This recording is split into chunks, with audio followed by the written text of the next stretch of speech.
Hello everyone, कैसे हैं आप लोग। I hope you are doing very well.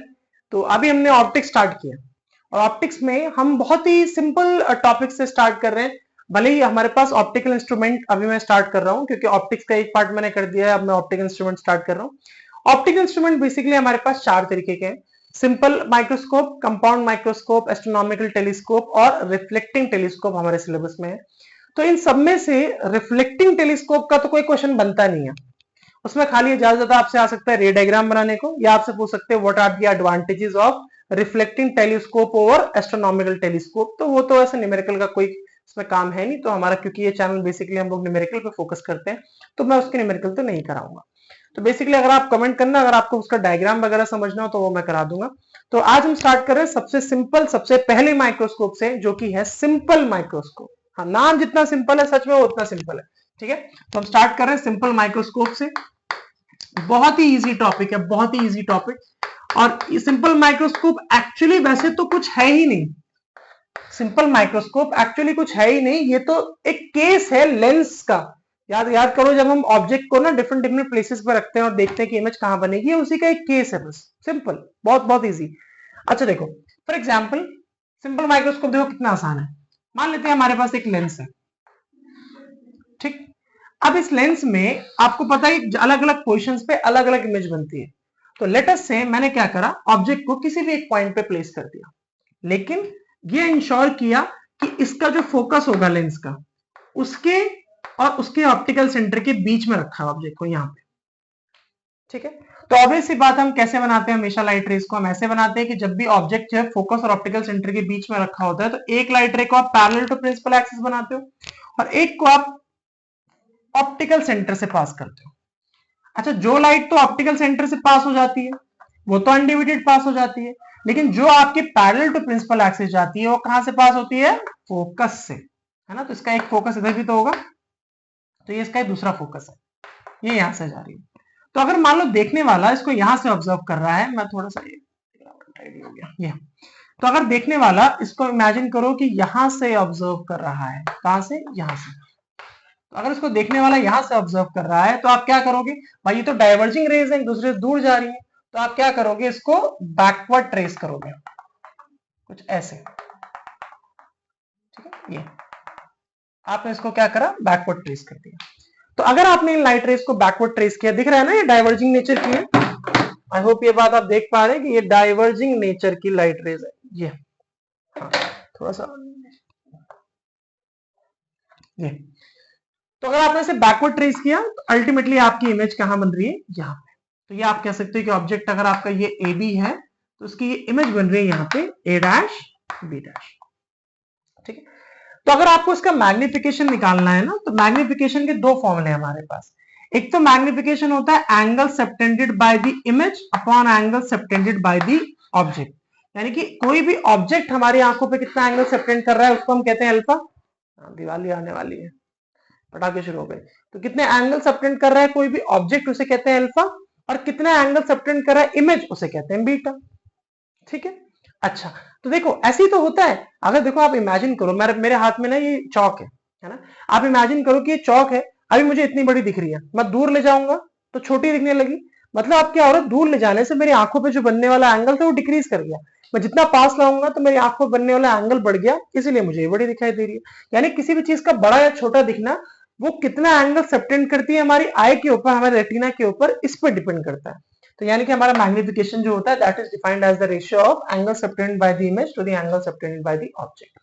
तो देखो यहाँ पे एंगल जो इमेज सबटेंड कर रही है ना वो ये है, क्योंकि सबसे क्लियरेस्ट इमेज हमें कहां दिखाई देती है? लीस्ट डिस्टेंस ऑफ डिस्टिंग्विशन पर। तो हम इसको कहां पर रखेंगे? सबसे क्लियरेस्ट इमेज हमें कहां मिलेगी? डी पे, लीस्ट डिस्टेंस ऑफ डिस्टिंग्विशन पे। ऑफ कोर्स अगर आपको यहाँ पे इमेज ये बन रही है तो हम आईपीस के ऊपर इमेज एंगल कितना सबटेंड करेगी? बीटा। ठीक है, कोई दिक्कत यहां तक? अगर आपको अल्फा निकालना है तो अल्फा मतलब क्या हुआ? Angle subtend bye the object. लेकिन देखो मैग्निफिकेशन अगर आपको निकालना है तो आप कंपैरिजन करते हो। जैसे अगर किसी इसका मैग्निफिकेशन लेटेस्ट से 10 आ रहा है तो उसका मतलब ये होगा ना कि इमेज के मैग्निफिकेशन का मतलब 10 का मतलब ये हुआ कि वो ऑब्जेक्ट के कंपैरिजन में 10 टाइम्स बड़ी इमेज है ना। तो अगर ऐसा कंपैरिजन आ रहा है कि ऑब्जेक्ट के कंपैरिजन में इमेज 10 टाइम्स बड़ी है, तो मतलब कंपेयर करने के लिए पहले सेम जगह पे लाना पड़ेगा। तो हम इस ऑब्जेक्ट को उठा करके यहां ला सकते हैं।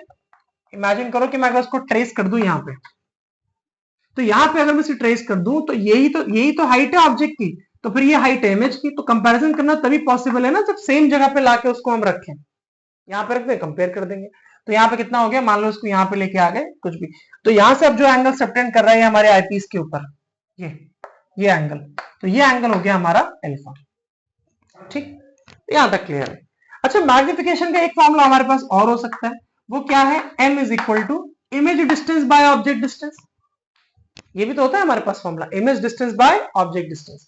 तो भाई ऑब्वियस सी बात है, अगर आप ऑब्जेक्ट डिस्टेंस निकाल रहे हो, इमेज डिस्टेंस निकाल रहे हो, तो कैसे निकालने पड़ेगा। देखो एक फॉर्मूला हमारे पास ये होता है 1 plus D by F E, F चलो फोकल लेंथ तो एक ही है, तो 1 प्लस डी बाय एफ, ये भी हमारे पास एक फॉर्मूला है।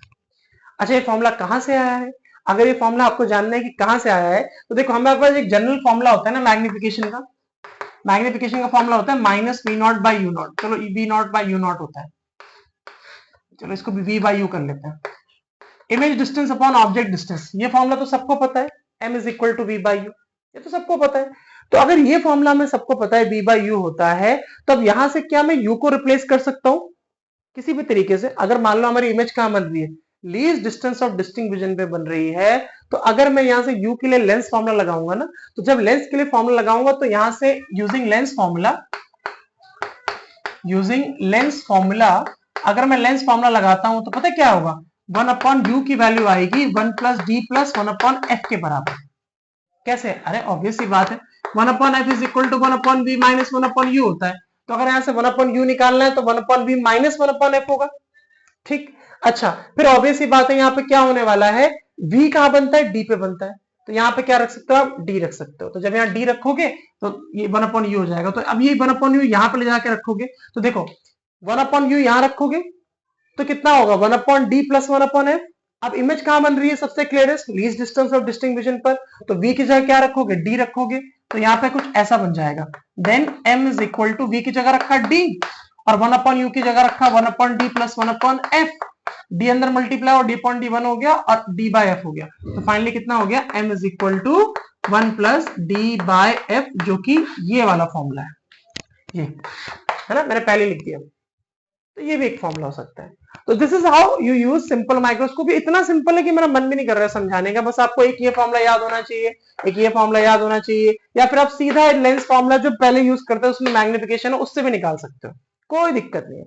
अगर आप चाहो तो मैं एक बिल्कुल लड्डू सा खत्म सा क्वेश्चन इसमें करके दिखा देता हूँ। जो मेन इंपॉर्टेंट है वो कंपाउंड माइक्रोस्कोप है, वो थोड़ा डिफिकल्ट है, जो कि हम अगले लेक्चर में पढ़ने वाले हैं। ठीक है, तो अगर आप चाहो तो इसको नोट कर सकते हो। इसके बाद में एक क्वेश्चन करा देता हूँ इसका। देखो बहुत सिंपल सा क्वेश्चन है ना, वैसे तो एक क्वेश्चन कोई है ही नहीं, ये तो नॉर्मल लेंस फॉर्मूला से भी होने वाले क्वेश्चन है, पर चलो एक फॉर्मूला बताया तो उसमें एक ही, चलो एक चीज कर देता हूँ। बोला कि calculate the maximum magnifying power of a simple microscope consisting of a convex lens of focal length 5 centimetre. यानी कि बोला है कि अगर आप सिंपल माइक्रोस्कोप यूज करते हैं, अच्छा माइक्रोस्कोप कुछ नहीं होता, सिंपल माइक्रोस्कोप जो मैग्नीफाइंग ग्लास देखा है ना, जिससे भविष्य बताते हैं, है ना, देखते हैं ना बहुत ही जूम करके, जैसे न्यूज़पेपर पढ़ने के लिए या कोई बहुत छोटे डिटेक्टिव लोगों के पास होता है, वही मैग्नीफाइंग ग्लास जो है, यही वही सिंपल माइक्रोस्कोप होता है। तो उसने बोला कि अगर एक सिंपल माइक्रोस्कोप है उसके मैक्सिमम पावर बताओ कि वो कितना मैग्नीफाई कर सकता है। अगर उसकी फोकल लेंथ दी हुई है 5, मतलब एफ आपको दिया हुआ है 5 सेंटीमीटर, और बोला है कि इमेज जो बन रही है वो बोल रही है कि 25 सेंटीमीटर पे बन रही है, मतलब ऑब्वियस सी बात है least distance of distinct vision दिया हुआ है, तो डी आपको दे रखा है 25 सेंटीमीटर। अब आपको मैग्नीफाइंग पावर पूछा है, तो मैग्नीफाइंग पावर के लिए आप कौन सा फॉर्मूला लगाएंगे, m is equal to 1 plus D by F, बस यही इसका मैक्सिमम मैग्निफिकेशन निकल सकता है। तो m will be equal to 1 plus d कितना हो गया 25, और मैग्नीफाइंग पावर कितनी हो गई 5, 5 1 is 5, 5 5 is 25, है ना, और 5 प्लस 1 6, तो फाइनली मैग्निफिकेशन कितना हो गया 6। यानी कि मैक्सिमम जो इमेज को मैग्नीफाई कर सकता है वो 6 में कर सकता है, और 6 टाइम्स कर सकता है मैग्नीफाई। और आप देख रहे हो आंसर भी प्लस में आया है, तो प्लस में आंसर का मतलब क्या हुआ कि जो इमेज है वो प्रिंसिपल एक्सिस के ऊपर बन रही है, इरेक्ट बन रही है, और ऑफ कोर्स बड़ी हो तो हो ही रही है, मैग्नीफाई हो रही है, बस इसमें और कुछ नहीं आ सकता। इजीएस्ट क्वेश्चन है। तो सिंपल माइक्रोस्कोप कुछ खास ऐसा है नहीं, बस इतनी सी बात है। ठीक है, तो अगर आप चाहो तो मैं इसमें टेलीस्कोप कंबाइन कर सकता हूँ, बट कुछ है नहीं ऐसा समझाने जैसा।